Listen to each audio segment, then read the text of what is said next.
Hello YouTube, this is Mr. Blandis. I'm making this video today to use it as a way of brainstorming.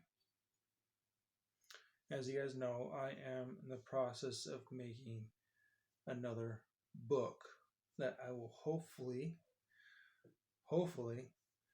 get it out to everybody by maybe June, maybe. So there's a couple chapters I would like to write out and create to fill up the chapter sequences. Because I in this book that I'm writing, I jump between characters, but as in chapters. So one chapter will be one character, and one chapter might be the other character. And I know some people have done. I can't remember off the top of my head, but I know some people have done that. So the problem I'm having is trying to have coherent chapters where they intertwine or link up with each other. So I came up with an idea to get my creative juices going, if you want to say, because I was kind of at a standstill when it comes to writing the next set of characters, because I already have 13 chapters, and 4 of them in a row are about one character.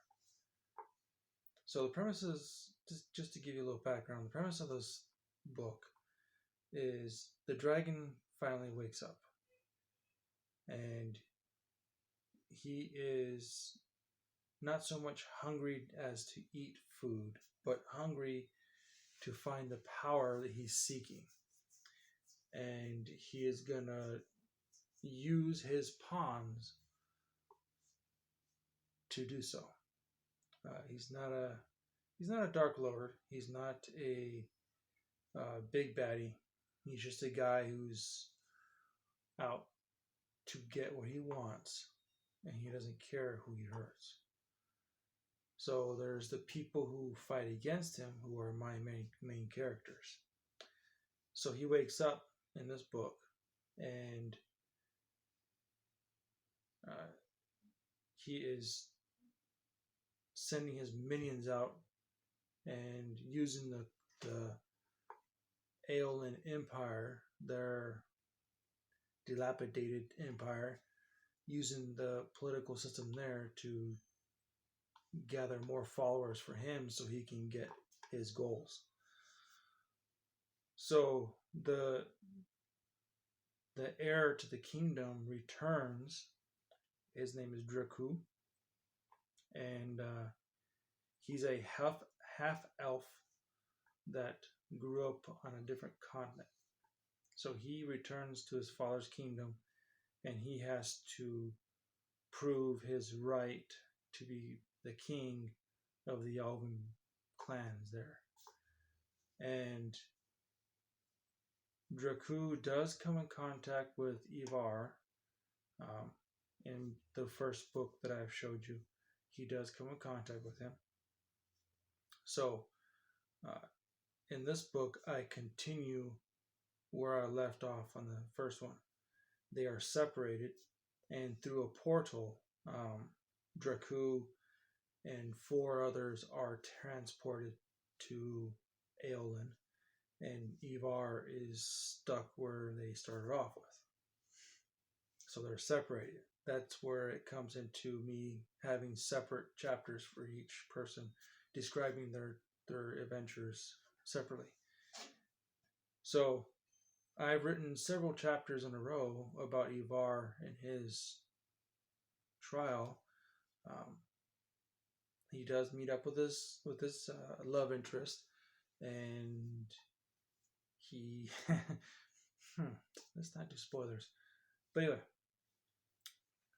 so my dilemma right now is trying to figure out a good jumping off point to introduce Draku's trial of trying to get the people to follow him. And so I came up with 4 different bullet points that I can build off of. So if you guys want to try it with your world or your writing, it's fine.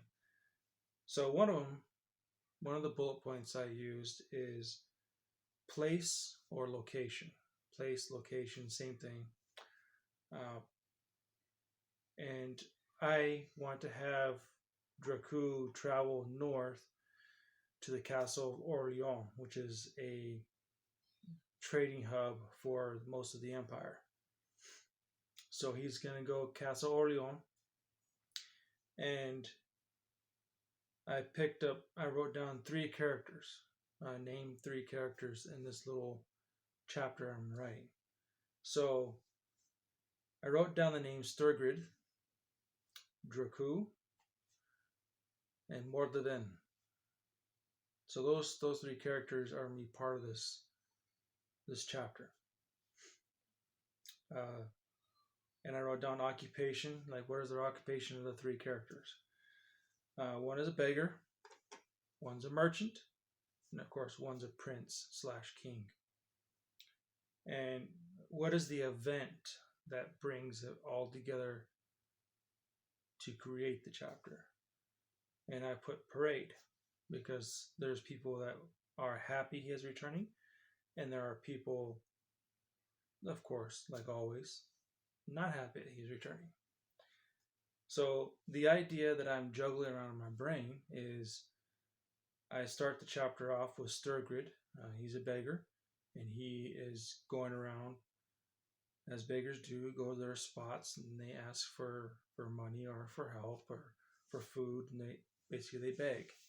And he's a righteous beggar, meaning he doesn't dabble in stealing or anything else. He's strictly begging.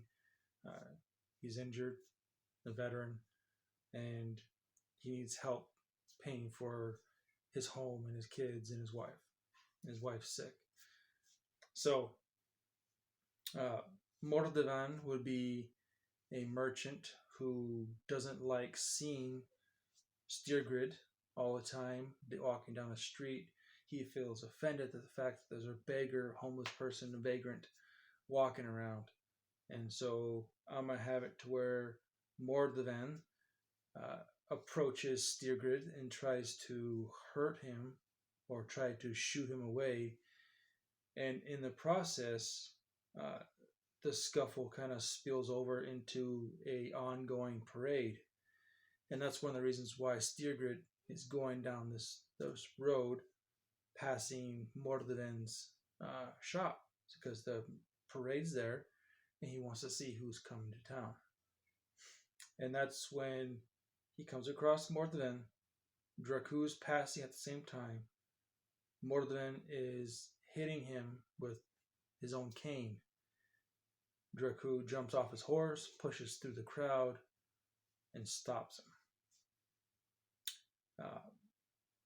I'm at the point where I'm just trying to decide, should I punish Mordevan to show Dracu's judgment, or should I have Dracu do mercy? Of course, he's going to show mercy towards Sturgrid, being he's a veteran and so forth. So there you have it. That is kind of like how I brainstorm, is how I would write down an event, a place, and think about how things would interact. So if you guys want to try and use this sort of brainstorming, it might help you with your writing. If it doesn't, then it's not for everybody. This is just what works for me. So I'm not telling you to go do this, I'm just saying what works for me. So if you guys like, comment below, give your input, share this video, subscribe if you're not subscribed, and remember, stay being creative, guys.